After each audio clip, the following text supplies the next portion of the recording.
Good afternoon. I'm Carl Garth. My preferred pronouns are he, him, and welcome to the Champion Chat with Councillor Alison Champion. Good afternoon, Alison. How are you today? Hi, Carl. I'm fantastic as always, and I'm very excited about this podcast. It's going to be awesome. In the tradition of the podcast, my pronouns are she, her, and they, all for grammatical reasons, not gender or sexual reasons at all. So if you don't know my gender, you just use the pronoun they. There's the teacher coming out in you. Wonderful. Absolutely. Today, we revisit our series on social change and local government support by having a deeper look at the LGBTIQA plus community within the Banyule City. Joining Alison for this week's chats, we have Fleassy, Malay and Emerson, Zandegu. Welcome, Fleassy and Emerson. Would you like to take this opportunity to introduce yourselves, your preferred pronouns and the positions that you hold, please? Yeah, I'll go first. So I'm Emerson Zandegu. I am an artist, animator, illustrator who does community artwork and workshops and curation with Banyule Arts and Culture. And my pronouns are he, him. Thank you. My name is Fleassy Malay. My pronouns are they, them, and she, her. My preference is they, them out of those two. And I'm an artist and a writer and a performer based in Banyule, and also the CEO of a not-for-profit that's based in Banyule called Mother Tongue Poetry. And I'm also on the LGBTQIA plus advisory committee for Banyule City Council. Thank you very much, both of you, and thank you for joining us today. It's really great to have you both. Before we do begin, Fleassy and Emerson, this Champion Chat, we go through many different topics, especially over the last year. And the reason we do these topics, the questions are discussed to promote discussion, understanding, and hopefully allow our listeners to be educated and promote better connections within the communities. And we still like to maintain and be respectful of all feelings.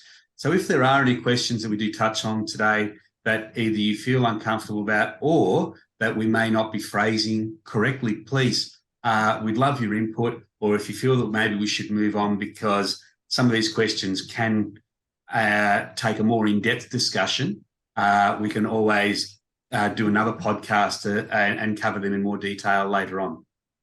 So having said that, moving on, there are, for many people who will be watching this podcast and many in the community, at some stage, I'm sure we've all had questions that we were too scared to ask or something that we just did not know about with the LGBTIQA plus community. Well, don't worry, because I'm in that same boat. In today's podcast, we look to open the door, or closet door, so to speak, and get insights and understanding to some of those questions that we all might have had at some stage. And this is where, Fleassy and Emerson, we really do lean on your insights to help us learn more today. And I guess the first place to really start is, what does LGBTIQA plus stand for, and what does it mean for you? And happy for either one of you to go first. I mean, the stand for is L is lesbian, B is bisexual, LG, I have to go through it in my head too. L is lesbian, G is gay. Gay can mean both man to man love, like a same-sex love between two men, but it can also mean anyone who is attracted to people of the same gender identity as well, because a lot of us use the term gay more loosely. So lesbian, gay, bisexual is B. LGBTQ is queer or questioning. I is intersex. A is asexual. LGBTQIA plus is any of the other all the other yeah, that could come under the rainbow spectrum. And what's T? Oh, did I not do T? Yes. It's ironic to use that transgender. And a lot of these letters are also umbrellas in their own. So, for example, the T, although it stands for transgender, is also inclusive of the non-binary community and gender fluid community, such as myself, gender diverse people in general. Thank you. And what does it actually mean to both of you in a personal sense? Well, to me, the LGBT plus community is a very natural thing, because I think this is a really normal part of human experience. I think this is, to me personally, this community is people who really should have been, accepted as a natural part of society, but we've had to form this community and find solidarity in each other. Yeah, that's what it is to me. I suppose it's all of these people with this shared experience, with the shared goal of, being more accepted, finding community in each other, etc. Yeah, I think as Emerson said, there is this, so often the question of like, well, why do you need so many letters? Why do you need a name for the communities? And part of me kind of goes, yeah, you're right. Why?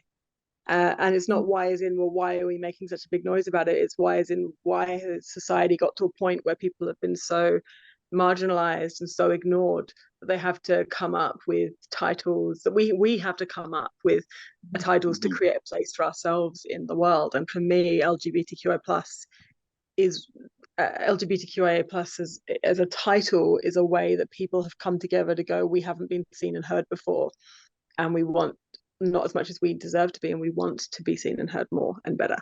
And it's a way of finding community and finding other like-minded people. But I even in itself, when we use this term LGBTQIA plus community as a term, in itself, it isn't even one community. It's so many multiple different communities. I almost see it as like a continent. If we looked at it from a geographic sense, it's not a country, it's a continent with all these little countries with their own little cultures within it. And that's one of the things I love about the LGBTQIA plus community, is it's so diverse even within itself. And which means we're all still learning constantly.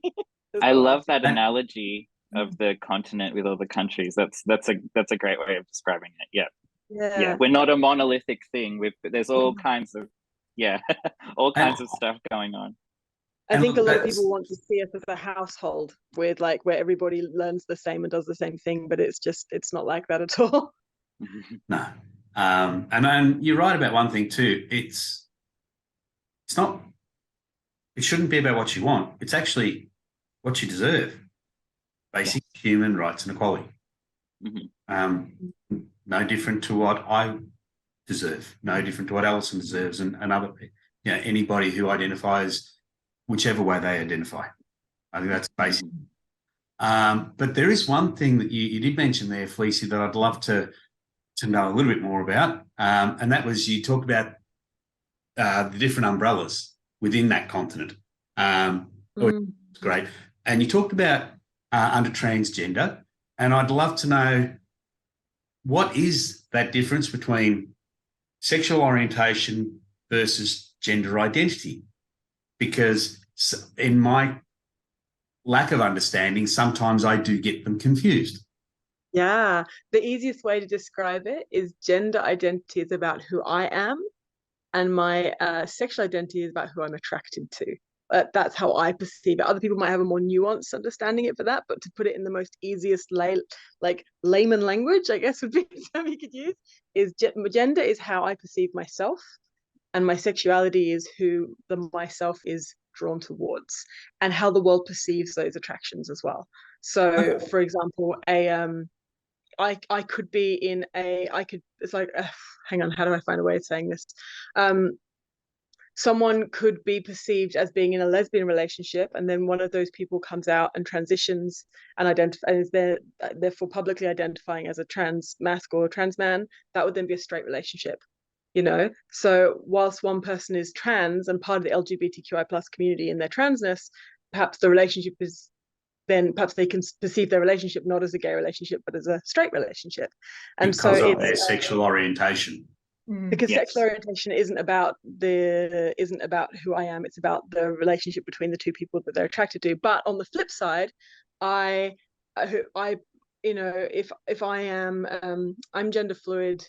I identify as being a gender fluid woman, but the world perceives me as a woman most of the time, and my partner the world perceives as a cis man, and so people might perceive us as a straight relationship, but in my mind it's a queer relationship because I'm not a cis woman, and because there are other elements of queerness for both of us in our relationship. So it's that I think that there's a lot of nuance and but a very clear difference between sexuality and gender is that sexuality is me and my relationship with myself, whereas gender is how I relate to others. Would you agree with that, Emerson? Yeah, absolutely. I think you hit the nail on the head. The way I always describe it is, my gender identity is who I am, that innate sense of self, which everyone has. Everyone has a gender identity, even if you're cisgender. If you look in yourself and you say, I am a man and you were born a man, that's your gender identity. But sexuality is then, what that attraction is. And Fleassy made a really great point about the perceptions of those attractions as well. I think that it's very reasonable to get confused about this stuff if you haven't had your own personal journey with gender identity or sexuality, because I think there is a lot of people will draw a really hard and fast line and say these are two totally different things, they're not related. I sort of hold the opinion that while they are distinct things, they are kind of related to each other. As I'm a gay transgender man, and as I realized I was a man, I was like, oh, I'm a gay man. Everything makes so much sense. And then the two things sort of evolved, and I learned more about myself together. So it can be complicated, but I think Fleassy's description of it is a great sort of entry point to understanding it. Definitions are a hard one for me because my identity, the best word to describe my identity is fluid in every form. my neurodivergency, my gender identity, everything, it's just so fluid. So and that brings me to a really interesting almost realization, which was going to lead me to the next question, but now I'm going to change this next question a little bit the fluidity itself.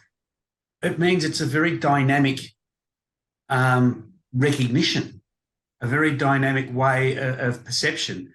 And do you feel that because of that fluidity, people who may not have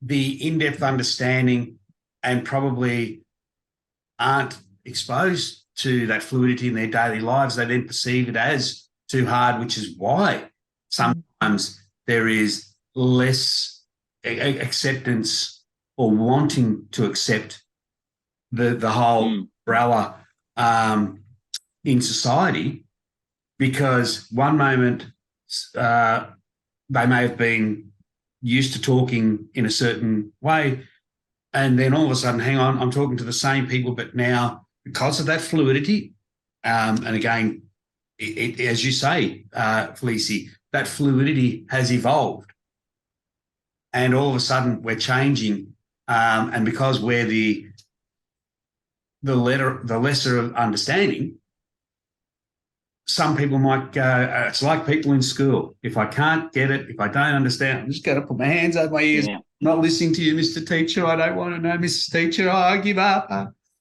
Do you think that that's got a little bit to do with it? Yeah, I think so. I think that there's always a connection between lack of acceptance and lack of understanding. It's the first place to look when, but there's you don't have to understand someone's experience 100% to be respectful. If I tell someone my pronouns are he, him, I'm a man, you call me Emerson, you don't need to understand what it's like to be me to respect that. I don't need to understand someone else's, there are plenty of experiences that I haven't gone through, but I can still be respectful of that person's experience. And from my, all the people I know who are part of the LGBT community, where a lot of us are willing to help educate people. Obviously you don't just walk up to someone in the street and be like, tell me everything about your gender and sexuality and explain it to me, but you're willing to learn. I think there's always a place for you as an ally to our community. I think there's always going to be people who are willing to go on that journey for you, with you, sorry.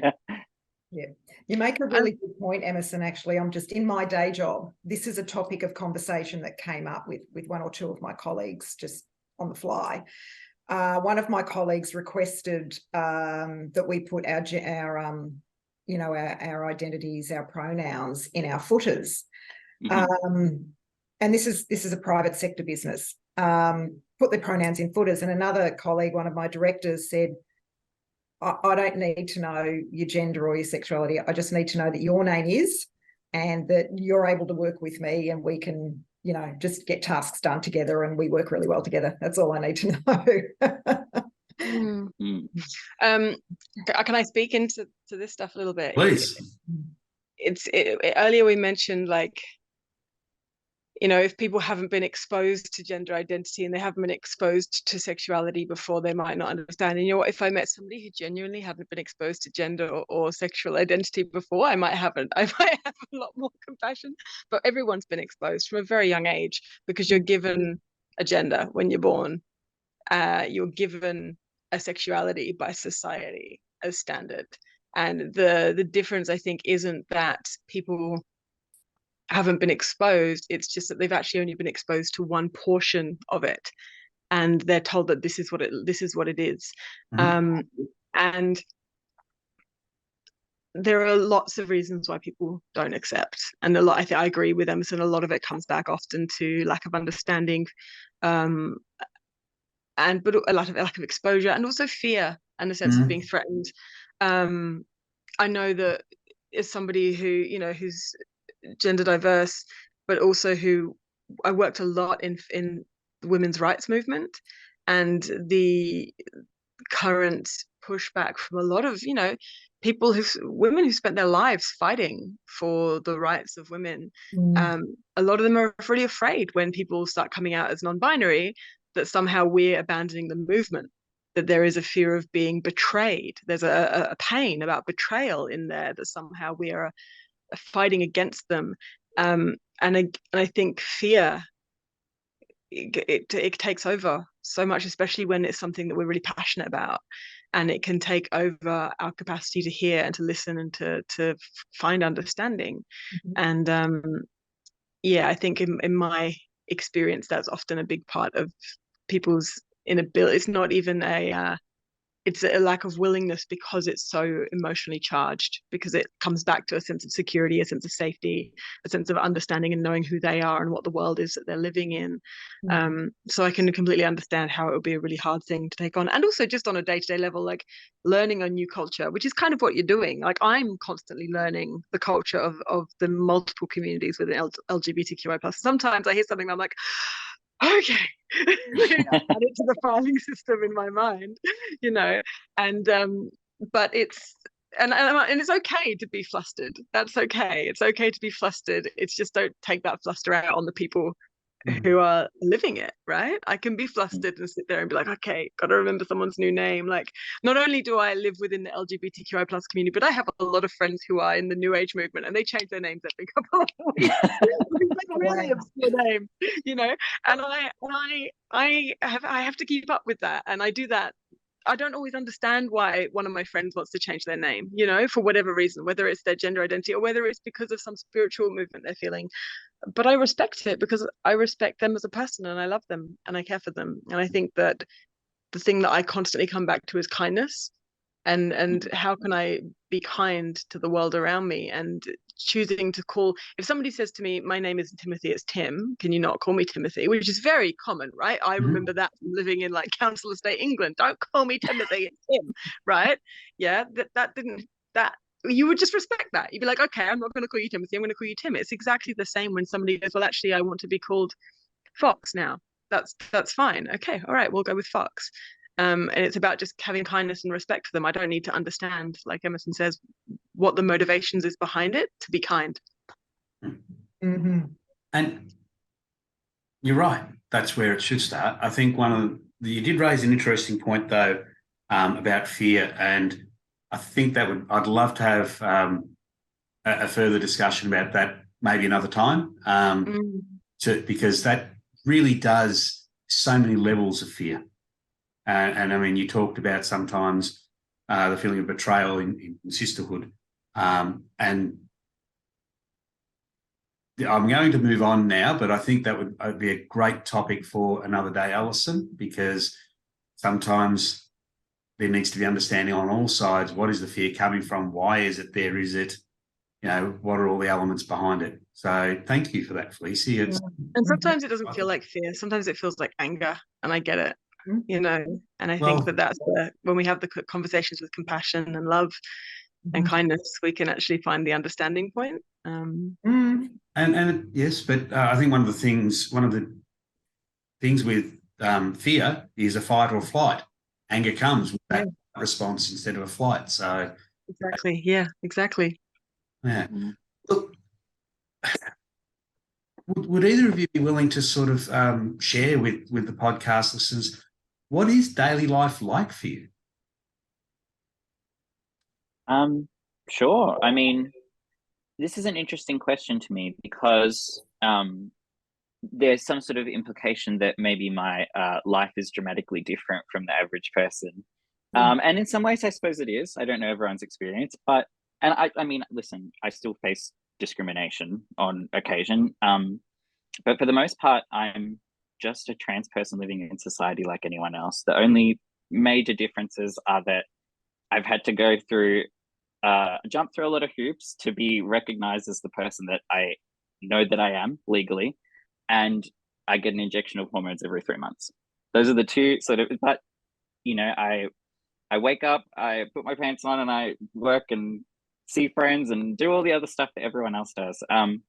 But I think that is different to what my daily life was before I sort of passed as a man in society. I think part of the reason that there's so little friction when I'm out in the world is because I do, most people see me and they see a man. They see a man when they talk to me, and not a lot of people question that. But when it is questioned and discrimination does happen, that's when my life is different from the average cis person's, I think, is and all sorts of weird bureaucratic stuff like still having an F on my passport and stuff like that or whatever. There's there's differences, but ultimately I'm just a guy. I think I want to name that there's so much privilege, there's intersections of privilege and marginalization that each of us experience for different things. And for me, I can very easily, like when I've been looking at what's been happening globally, especially around trans rights and the way that trans people are being treated and non-binary people are being treated right now, I have become so aware of the privilege that I have, that I can actually walk out the house with my partner and my kid, who isn't my partner's kid. We're a blended family, but people would look at us and go, straight, hetero, monogamous relationship with a kid. I'm not going to question that. And there's absolute privilege in that. And so a lot of my life, I do face discrimination. It's more on the level of microaggressions than of large scale discrimination, right? And it's the day-to-day moments and the difficult conversations that you have to have with family to feel loved and accepted in places of belonging, those kinds of spaces that I find really difficult. But yeah, my day just looks like, wake up, get the kids ready for school, go to work, yeah, it's a bit like mine. Same 9 to 5 as everyone else. Yeah, and it's different for us. It's different for people who perhaps are more visible. I hate using this kind of concept, but more visible to in a heteronormative lens. If I was to look at the world through a heteronormative lens, they were the ones that would glow and look different, right? For whatever reason, and to a cisnormative lens, I'm just going to explain what I mean by those terms. So when I say heteronormative, what I mean is somebody who looks at the world and just presumes everybody is straight until they see the opposite, which I do, because I was raised up that way, and I've had to really challenge myself to just presume everyone isn't straight. I think all of us were raised that way. Yeah, exactly. That's the problem. And when I say cis-normative, just to explain for any listeners who might not understand, cis being a term that means that somebody identifies as the same gender that they were given when they were born. So the gender that was written on your birth certificate is how you feel as you grow older, and through your life. And when we look at the world, just presuming the normal is that people are cis, and when somebody isn't cis, that when they are trans or gender diverse in any form, that therefore they are the other. So that would be a cis-normative lens, right? And when we look at the world through those lenses, and somebody is visible with those lenses, that's a much harder life. I think you get, or not harder, you end up dealing with more challenges and coming against more challenges. As somebody who is bi, my main thing that I had was actually within the LGBTQI+ community, being able to be seen, being visible in a community that doesn't always, we can't tell, you can't tell, right? And so being referred to as an ally in my own community was really hard for me. And I kind of, it happens less now because I'm very vocal as a queer person. I'm very vocal in my queerness. I'm very vocal on queer rights. And part of the reason of doing that was to try and be seen by my own community. And that's got a different level of difficulty to it, to say somebody who's struggling because they're very visible. Okay.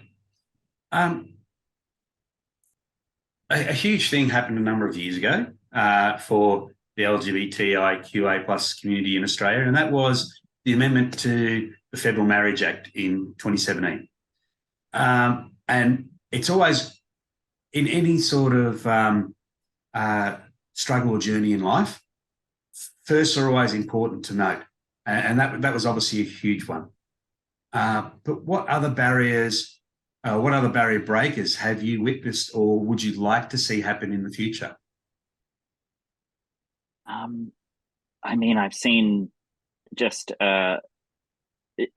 beyond description. Well, I mean, the work is only still just starting, but the difference between about a decade ago, when I sort of first started coming out as trans, the isolation I felt compared to the increased understanding, and also the rights that trans people have, you know, like I said, still lots of work to be done. But when I started hormones, I had to do a series of psychiatrist sessions to be diagnosed with gender identity disorder, which is not a term that we use anymore. We don't pathologize gender anymore like that, or at least that's the hope, that people don't.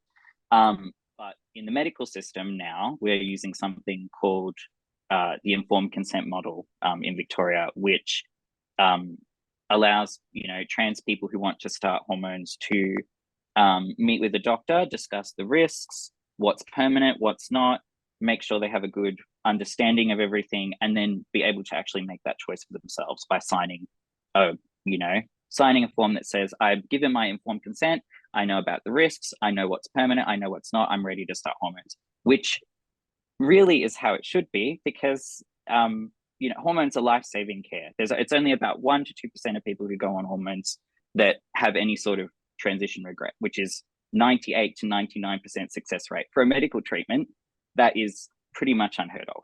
Like, so just the fact that I work a lot with LGBT youth doing workshops, and being able to talk to them and talk to them about their journeys, and realizing that they won't have to go through some of the struggles that I do, or even just that they have another trans friend at school.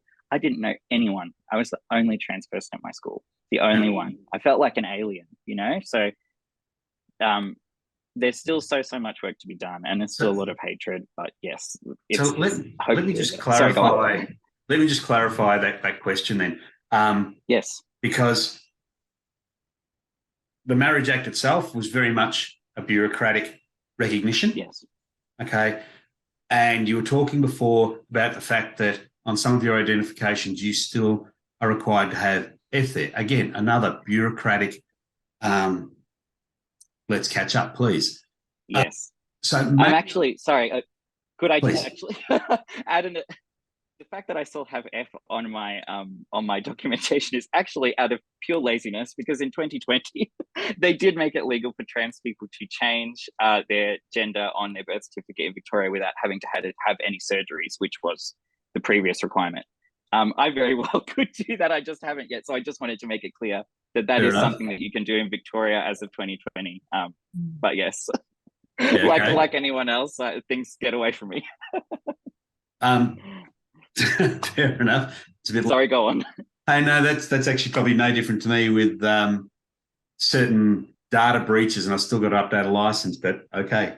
That's how it is. But what I meant by that, what I was trying to get at with that question is bureaucracy gets in the way, sometimes even more so, or has such a big hindrance on societal acceptance, because it's almost like bureaucracy sits there, and if it's not so much a barrier, it's at the very least, it's not helping. And so I guess the question I was looking at was, what would be one of those barrier breakers from a bureaucratic side that you would love to see either removed, lessened, completely dissolved in the future? Fleassy, I might let you take this one. If this question's too hard, I'm happy to move on. I don't know whether, to be honest, I haven't been, I'm not really informed on Australian. Like the question of what I've seen in my life, I could answer because I was brought up in the UK, and when I was a kid, it was illegal to have it. No, you could have like same-sex intercourse was legal, but you had to wait until you were 21 or something to do it, rather than at the same time, rather than the same age as, you know, hetero relationships. But so I feel like I've seen a shift, but I think I've been, man, I could speak a lot for what's going on in the States right now, but not so much about what's happening here in Australia. And isn't that interesting how much the States plays into, because I think if you were to look at almost any gender diverse person's social media stream, it will be filled with American politics, because it just gets pushed. We just see so much of it, and it's really hard to witness what's going on. No, not as hard as it is to live out there, of course, but knowing that Australia follows in the footsteps of America politically a lot, quite often, I feel like it does. I feel like you know, not exactly, but there's definitely some echoes. It's almost like we're an echo, like a faint echo of America, and that's been really scary for me as somebody who would suffer on, not just on would be impacted, let's say, not just on trans legislations, but also on the, you know, the stuff going on around abortion and things like that. It's really scary sitting here on the other side of the world and witnessing what's happening in the States and going, how long until that stuff starts to happen over here? And witnessing the beginnings of that happening with the, you know, the recent some of the recent events, protests that have been happening around the state. So yeah, I'm probably not as informed on that question to give an answer as good as other people would be able to, but I've just been formulating in my brain, and I'm happy to speak on it. Please. Yes. So I just needed a moment to collect myself. So yeah, sort of continuing on from what I was saying about transgender healthcare, that's, to me, is an area where there's so much work to be done. I'm someone who I'm on hormones, but I've not had any surgery, because gender affirming surgery is not something that I personally feel I need to alleviate my just gender dysphoria. Which, you know, gender dysphoria is that feeling of the mismatch between how you're presenting to the world, or how you feel about yourself, and your internal innate sense of gender. For me, that mismatch doesn't really exist anymore. It's all come into one nice little package. But for lots of people, obviously, surgery is a really, really big part of their transition journey, and the options are really limited. Like, I'm not someone who's had surgery, so I haven't done as much research as people who have, but lots of people have to travel interstate for surgeons. In some states, there's absolutely no surgeons that perform certain surgeries. The hoops that you have to jump through are similar to what I was describing about my experience going on hormones. before the informed consent model was sort of, what is most common in Victoria now. And people shouldn't have to be grilled. If a cisgender person wanted to go and get a breast reduction, obviously you have to do consults around that. But their experience is going to be really different to a transgender man wanting to get masculinizing chest surgery. Even something as simple as getting a trans woman getting plastic surgery to feminize her face, she would have to go through a completely different process to a cisgender woman who wanted to get a nose job or any other surgery. And I think what really gets me fired up about that is that cisgender people are allowed access to gender affirming surgeries all the time. That's yes, what I was going to say what, this as well. Yes, And thank you. and these are surgeries that we are electing to do that are medically necessary. They save lives. They really do save lives. That's not an exaggeration. And like I was saying, the success rate of these surgeries in terms of improving people's overall mental health and their quality of life is unheard of, and in how successful it is compared to other medical treatments. And I just, there should be widely available trans healthcare in every single state in Australia, and people should have access to this stuff and not have to just get grilled over and over again about something. Can I add a point to that as well, Emerson? Go for it. So not just widely available, but affordable, because Yes. there's a lot of people that I know who want it and need it, but just are not in an economic position to be able to afford it. And the fact that people have to do GoFundMe campaigns to be able to fund their gender affirming care is just, it's like, if you are struggling with being out or struggling with acceptance at the time, to then have to do a public call out for support would be so hard, or could be so hard. And so, this idea that not only accessible but affordable, or have systems in place to support people who are perhaps not in a position to pay for it. Mm-hmm. It's a really interesting point, and I'm not sure if you're aware of this one. It might sort of blow your mind, but in the Australian Army, it is actually available. It is funded by the Army. Transgender reassignment surgeries. I had no idea.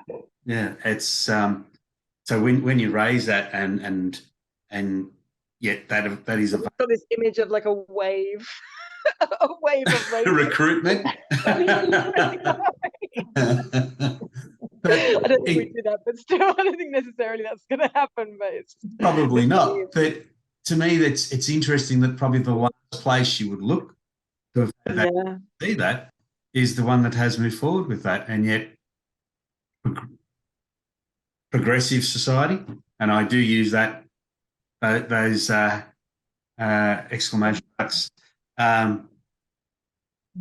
is not ready or is not moving as quickly. I think there's a sorry, go on. No, please. I was just going to add a point. I think going back to the fear we were talking about before, I think a lot of people have this idea that this is, if we were to have, taxpayer funded trans healthcare, that it would, that you're somehow, the taxpayer is funding people's just for fun surgeries that are like, a plastic, purely aesthetic surgery, which, like I said, is not true. Like, these are necessary surgeries, but to some degree, I understand if you don't, if you're not knowledgeable about what these surgeries actually do for people's quality of life, or if you don't particularly care about the people whose quality of life is being improved, I understand the sort of backlash, but I still think it's deeply, deeply needed. Yeah. And I think part of that comes back to when people see other things that they might perceive from their side of the coin. Hang on, why is that not covered by the government? I have to have private health. I'm still massively out of pocket for cancer surgeries and things like that. And absolutely, they will look at a transgender surgery and go, no, I can't believe you're putting that before cancer. Again, well, I was going to say there is the systematic like there's struggles within the system that means it's hard for lots of people to access all kinds of care, and what we're talking about is one chunk of that. So and it's not and there are going to be some people who are trans who also have cancer, and they're going to be like, Exactly right. Yeah. Universal healthcare, please march on. Yeah. Look, you both actually touched on the journeys and what people in the different communities go through. But if I was to ask you, what do you think is the biggest or the most common misconception about trans people? That we're broken, I think. I think that's the one. When I was thinking about this question, I think that this misconception that somehow we're broken, whether that's we're broken because we are born into the wrong body, quote unquote, or broken because we're having a mental health crisis, because this idea that we've been pathologized in the past, or broken in that we need fixing, or broken that we're a symbol of a broken society somehow. It always comes back to this idea that somehow we're broken, and we're not. We're just people, and we want to be able to be ourselves. And what's broken is the world around us. It's almost like being in a machine that dresses you, and every day you get up and you're like, push the little top hat and tails button, and it keeps putting you in a party frock. And it's like, what's going on? It's not me that's broken. The machine that's putting the clothes on me is broken.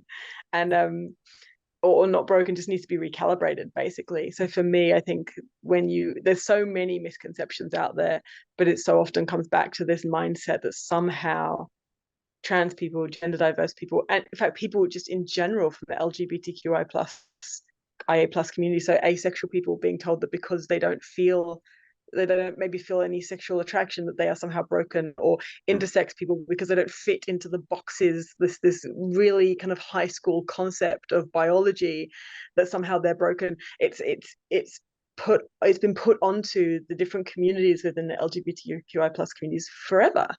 And I think that for me is the biggest conception, that actually we're not broken. It's the system around us that isn't allowing us to just be whole.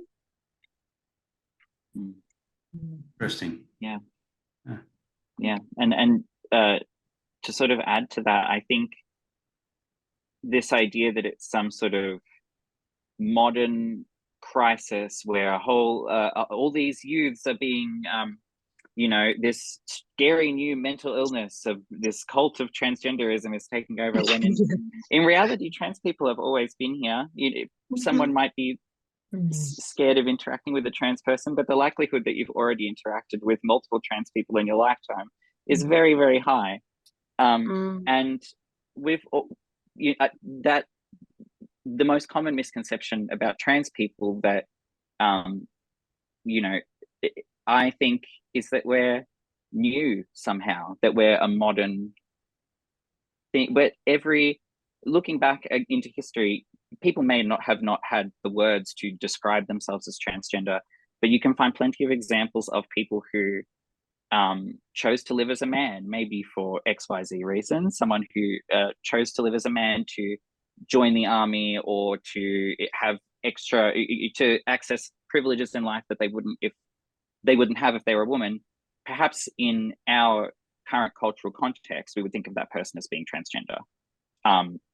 Some people yes, some people no. But that sort of fluidity of gender has always been a part of human experience, and lots of cultures have those like cultural gender is a third gender, or other expressions of gender that have existed in that culture forever, but due to colonialism or other factors, these genders are not seen as socially acceptable or correct, and they don't fit in the binary, but they've always been there, always. They have. I mean, the term hermaphrodite goes back to ancient Greece. Yes. Yep. Before then, so yeah. Sorry, Fleassy, I did interrupt you. That's okay. Even within this generation, like this idea that all these non-binary people are just young people, that are coming out, and I'm almost 40, and I came out, which, and I guess to some people that's still young, but compared to what people mean when they're talking about these young people coming out, they're meaning teenagers, they're meeting people in their early 20s, and I'm twice that. And it wasn't until my, you know, early 30s that I started going, oh, there's language for this. Like, I'm not just a tomboy. I'm not, you know, like, there is something in there that there's, and that language has been around for a lot longer, but it hasn't been available. And the internet has made language and concepts available to us that can actually, it's not like, oh, there's a concept, I'm going to move towards it. It's like, this is who I am. There's a concept. Wow, that's like looking into a mirror. I'm going to take that word and carry it myself. And another thing, I think, going off of what Emerson was saying, is that because there's more community, because of the internet, is creating spaces for people to talk, to find each other. Places like TikTok, you know, where people are able to find other people in their own city or right around the world and see themselves. They go, I can see myself more, and I have more strength and more encouragement to be myself more publicly in the world around me. Whereas, you know, 30 years ago, even, that wasn't the case. 50 years ago, 100 years ago, 200 years ago, that wasn't necessarily the case. So people had to stay quiet because they didn't know what the feeling of discontent in them was, because they didn't have words for it. And if they did know what it was, they didn't have anyone around them to support it. And the idea of speaking up could have been fatal, you know? So I think this idea that, oh, there's this sudden wave of trans people appearing in the world. No, like Emerson said, we've always been here in our various different shades. It's just that maybe we didn't have the language, or we didn't have the safety to be seen. And also, I just wanted to that even in this landscape, it's still not that safe. And when Emerson said, you know, there is only like a less than 2% regret rate for trans people having surgeries or transitioning, that data is more nuanced than that, because within that 2%, there's a much smaller percentage of people who decided it wasn't for them. And a lot of them, some of them maybe have decided that because of the barriers that they faced, they were going to detransition, or because of the opinions that are put on them by their family, or their lack of belonging, and the way that people have treated them is why they've decided to transition, or the impacts it's had on their body as far as their other health conditions, they've decided to detransition. So there's, even within that one piece of data, there's so much more nuance than like, there's still a bunch of people who change their mind, you know. So yeah, that's my ramble. No, but it's actually, you've touched on some really important concepts here, especially around words, around engagement, around connection. And for someone who identifies as straight, but lacks the education and the understanding, how do I approach, how do I address somebody who does identify as lesbian, gay, bisexual, transgender, etc., and in the right way, showing them that I want to support them, but without offending them? Because again, I lack that knowledge. That how can I approach you and talk to you without it being awkward, without it being, you know, because I just as a normal person. I think that what you just said, as a normal person, great. Like, I think there's definitely, I understand the fear of offending someone, because like we've been talking about, these things are incredibly nuanced and can be very complicated, especially for someone who doesn't have LGBT friends or family members, or has never even spoken to a trans person before or something. I completely understand. But I think, just leading with respect. And also, there's a few things that I think you learn through experience, like, I'm not sure where this term originated, but me and a lot of other trans people refer to pronoun gymnastics, which is when your friend or your loved one or whatever changes their pronouns, and there's that experience of trying to mentally update what their pronouns are and getting it wrong sometimes. But that's something even other trans people do, where, I think,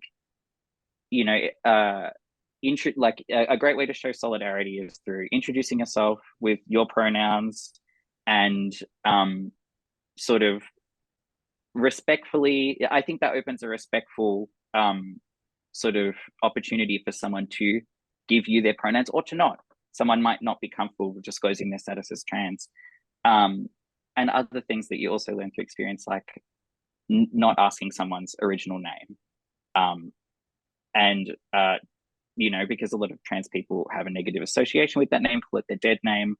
And that's something people might be curious about, but not realize is inappropriate to bring up. But there's lots of really, really fantastic resources out there. So you don't need to learn that through messing it up.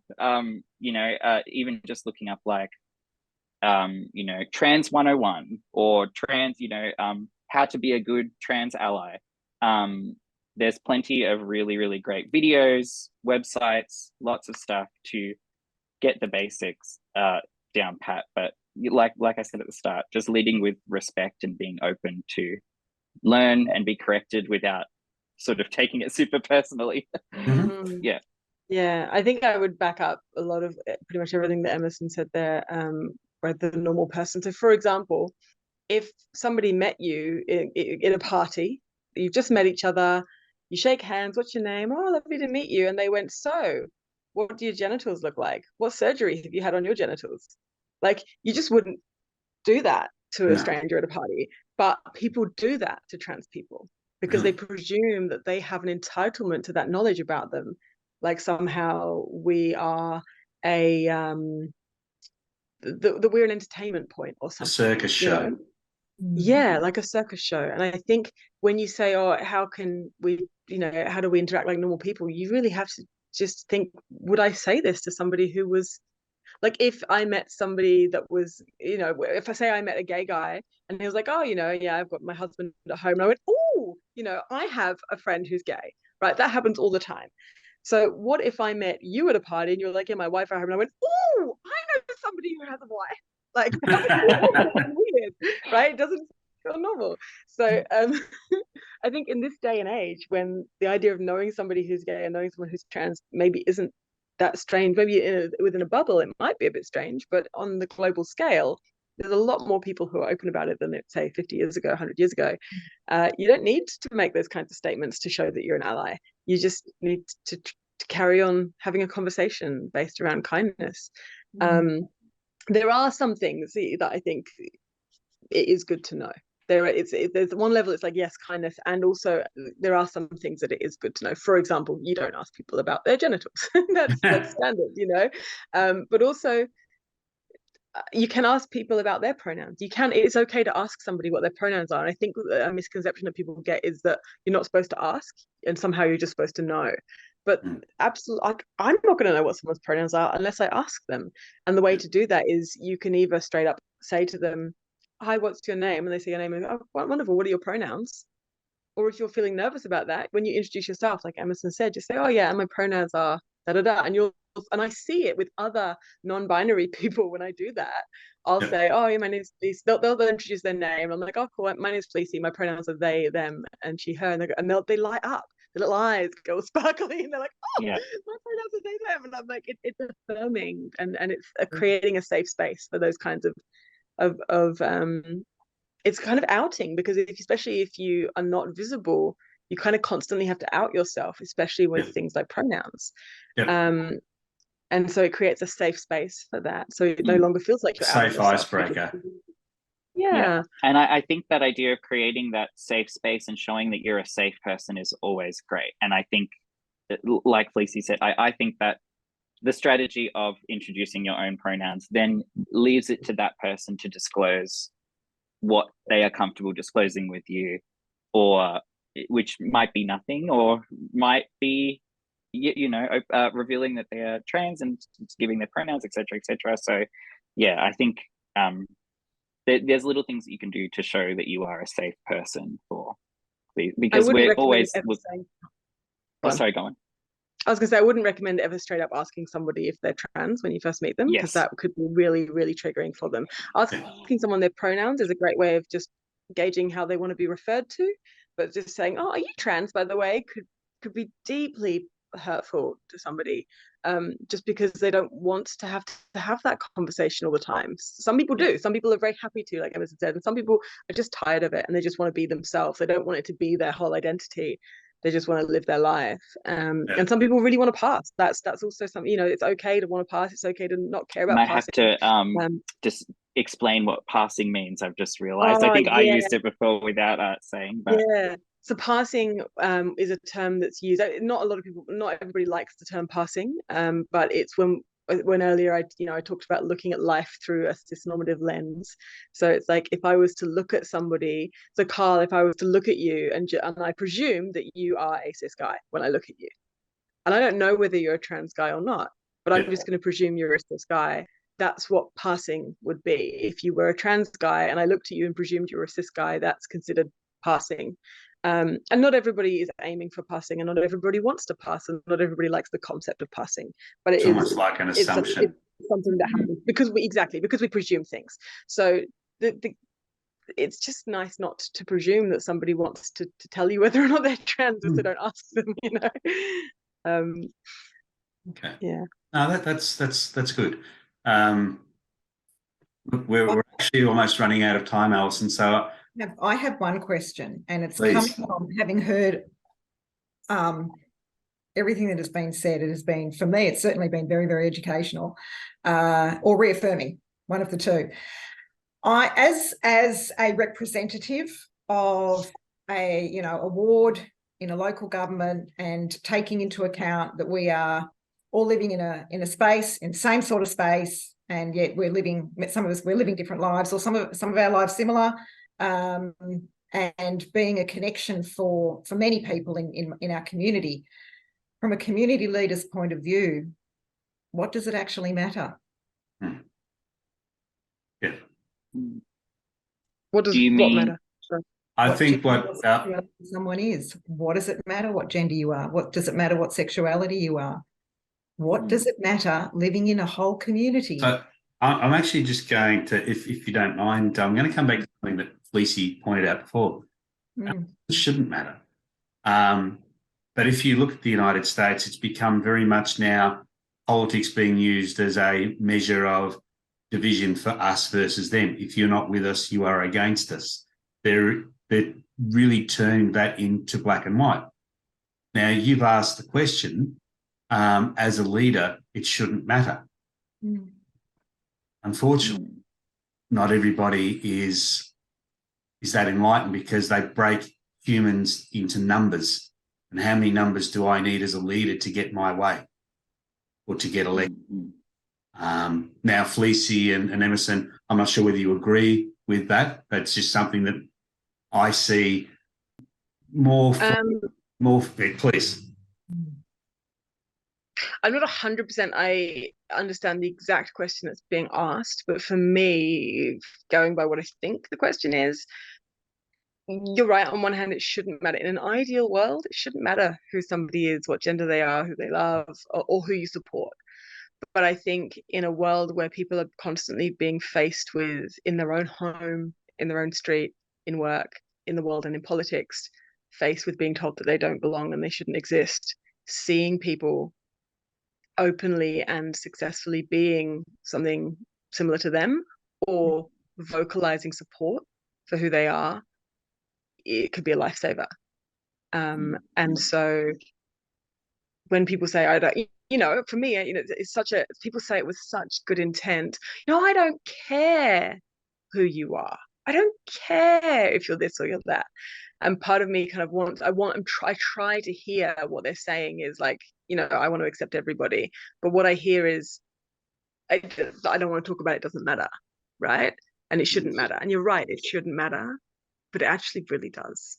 It really does, because for a lot of us, like Banyule as a council area, I love it because it makes a point of announcing that I belong over and over and over again. And I feel proud to be a Banyule member, because not only does it announce that I belong, but it announces that so many different types of people that aren't like me belong as well. That I'm amongst the community of people that all belong, no matter how different we are. And so on one hand, it shouldn't matter, but on another hand, it does matter. It's that's my interesting because it's almost like you. I don't want to try and put words in your mouth here, Fleassy, but it's almost like what you're saying is, if I say I don't care because my beliefs are everybody is equal, on the other hand, I need to, and I'm not saying for you personally, but for some people, what they might be what they want to hear is that I'm out there promoting that. And that if I'm not promoting it, maybe then I'm not showing that support. Yeah, and also like saying, like, I don't need people to tell me that they don't care. It's like, I don't need to hear that. What I need to hear is, if I tell somebody that I'm bisexual, I don't need them to go, I don't care. I don't care what you are. Everyone belongs. They can just say everyone belongs. That is a statement that goes deep. The moment they go, I don't care, what that does is it eradicates the fact that so many of us are fighting. And it really echoes to me. And I actually, am I going to do that? I think an easy word. What it echoes to me as is that I don't see color when it comes to talking about racism. When people say I don't see color, it's not helpful because the world does see it, and it becomes a microaggression itself, even though it's meant with good love. And it's the same, I feel like, in this scenario when people go, I don't care what identity you are. I know it's meant with good love, but it becomes an aggression, almost a microaggression in itself, because it kind of eliminates the fact that we are constantly in a battle. I don't know. Emerson, so maybe the right word is welcome. Yeah, exactly. And another word that you've mentioned is belong. Yeah, belonging. Yeah. Emerson, what are your thoughts on that? I was going to say almost the exact same thing as you, in that I think when someone says, I don't care or it doesn't matter, we're all equal. Well, we're not. The thing is that we are in someone's, to an individual who sees all human beings as equal, systematically, that is still not true. And also, I think instead of saying it doesn't matter, saying it does matter, instead of trying to homogenize everyone and say, well, it doesn't matter what everyone is. It doesn't matter these differences from person to person, how different we are. Saying that it does matter and that it's beautiful and that it's amazing. It's a wonderful thing. Celebrating those differences instead of acting like they don't matter, because they do. Trans people aren't exactly like everyone else. I'm not exactly the same as cis man, but that is part of who I am, and I'm still a member of the Banyule community. My experiences are still, valid experiences of a man in the world.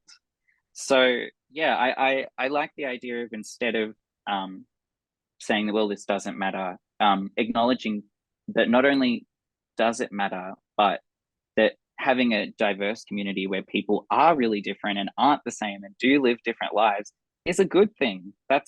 Why would we want a community why would we want our differences? Why would we want to all be the same? It's celebrate the difference. The differences are worth celebrating. I almost feel like the statement is one that it's said from such a good place most of the time. And what I would encourage people to say, if they feel themselves about to say, I don't care what people's sexuality is, if they feel themselves about to say that, to just stop and think, well, what do I actually want to say? What am I trying to say? And usually what they're trying to say is, I support you. Yeah. You belong here with me. You belong in this space, and you belong to me as much as anybody else belongs here. Saying it that way is a whole different thing to saying that, because and so if you are somebody who feels, because I hear it so often. I heard it last night, and I have to do the translation in my brain and try and hear what it is they're trying to say, which is also fair. We all have to do that with every conversation. But it's almost a trope. It's a statement that's said so often that almost feels like a bit of a trope to me, that has lost its meaning and actually yeah. And I think it's almost a defensive posture. It is, yeah. Okay. Yeah. So really, I'm hearing that we just need to be a little bit better at our communication skills. Yeah, and I think that a lot of people can tell. I think that a well-intentioned person who slips up sometimes on the language is always better than a person who knows all the language perfectly, but does not have good intent. And those, I think Absolutely. that you can see someone's intention. You can see the well-meaning person who maybe, isn't crossing all the T's and dotting all the I's with their language, but is genuinely supportive. And that's great. That's where you start. That's where everyone starts. Like, as long as you have the genuine intent to be respectful, to learn, to be welcoming and inclusive, I think that people who are part of the LGBT community will see that in you and respond to it. I really think so. And if you mess up, just say sorry. Yeah, that's true. And move on. Yeah. Yeah. Sorry and Just move like on. anything else. And to speak to that is that so often we start to feel shame when we mess up. I know because I do it. I say I maybe misgender somebody and I feel shame. And I want to go over the top with my sorries. I want to like go, I'm so sorry. Are you okay? This sort of stuff, because I don't want to hurt people. But what that does is it makes that person carry the weight of my shame. Yeah. And really all we Making a need big to deal do is out of say, it. you make a big deal out of it. And really, if we mess up, it's like calling somebody by the wrong name or something. You just say, sorry, correct yourself and carry on. And if you feel like they are hurt, then at another point you can just step aside with them and be like, are you okay? Is that okay? All right. It's just not making a big deal out of messing up, because as soon as we make a big deal out of it, it almost becomes harder for that person, because And highlights it. yeah, we feel like then you start to feel like it's drama, and it's like a weight that everybody's having to carry, which is it's horrible. Okay. You've talked. We do need to start to wrap things up. Yeah, we've definitely gone over time. It's been a great podcast. You've talked about how you feel in Banyule and the steps that Banyule has taken. What I'd love to quickly go over are what are some of the upcoming events in Banyule and Alison, maybe this is something you'll be able to help us with, to celebrate, acknowledge the LGBTIQA plus community. What do we have on the agenda coming? There are a couple of events coming up. One is Wednesday, the 17th of May, is Ida Hobbit Day. Yes. Every year, 17th of May, held every year. We have a flag raising ceremony I've got at 4 p.m. for a couple of hours. And what is Ida Hobbit, please, Alison? Okay. It's International Day Against Homophobia,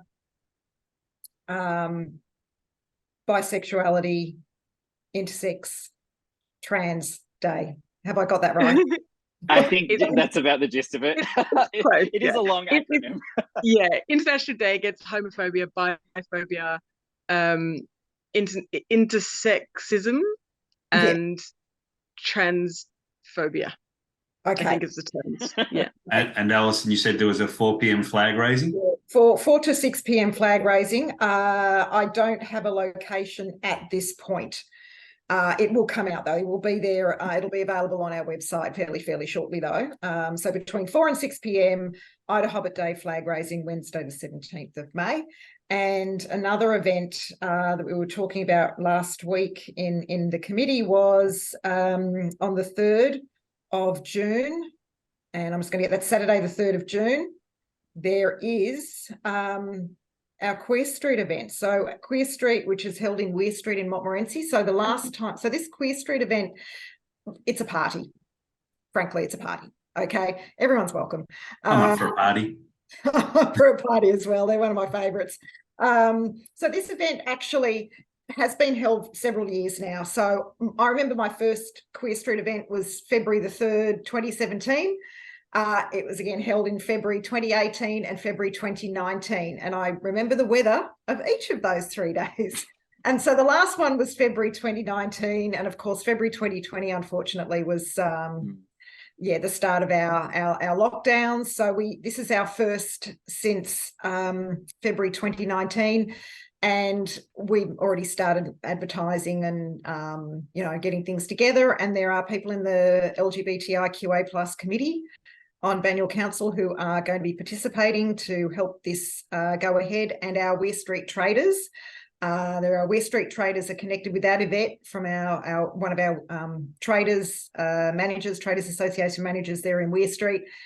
She's a good connection because she's helping put this together as well. So they're two of our key events coming up. Okay. Sorry, I should say the West Street event starts around 3 o'clock in the afternoon. What have I got here? So I've got 3 p.m. for approximately 7 hours. So it goes from about 3 p.m. through until Pretty good. Yeah. 7 hours. Yeah. Yeah. Fleassy, Emerson, is there any events that that you know that are coming up that we should be people might want to be aware of? Actually, no. This is one of the very few times when I don't have an upcoming arts event that I'm doing it with Banyule Council. So no, not at the moment. But yeah, I don't think I have anything happening in Banyule coming up that I'm aware of. Most of my stuff at the moment is outside of Banyule. I'm like Emerson. Normally, there's something going on, but yeah. I know you both are very, very active in the arts space. Yes. So I thought, oh yeah, you'll have something coming. We do have an event coming up on it's in Fairfield at the Fairfield Uniting Church at the Coracle behind the church, and it's mother tongue poetry. So we are a space that for all genders to attend, but the open mic stage and the feature poet are all women and gender diverse people who also have woman under their umbrella of gender spectrum, so I like to phrase it. And yeah, it's a beautiful event of spoken word and stories and this sort of stuff. Yeah. And when is that? What day is that? That would be the second Friday of the month coming up in May. So that was the 12th of May, I think. That rings a bell. Yeah. Okay. Yeah. What we can do is for everybody watching this podcast, all links to these events and website pages and other resources that Emerson and Fleassy have mentioned will be in the copy of this podcast, and you'll be able to click on those links and find out more information. Well, with that, I think it's time that we close this version of this topic down. I think, Alison, we're going to have a follow-up on this one. And Fleassy and Emerson, thank you so much for your time today, your courage in sharing, and your insights and education. It's been wonderful. So thank you both. Yeah, and my gratitude as well. I really appreciate you both being here. Thank you so much for your time and your knowledge and your experiences. It's been so invaluable. Thank you. Thank you both for having us. Yeah, thank you for having us and giving us a platform to speak about this stuff. All really important. Thank you for listening. Yeah, and for having us on.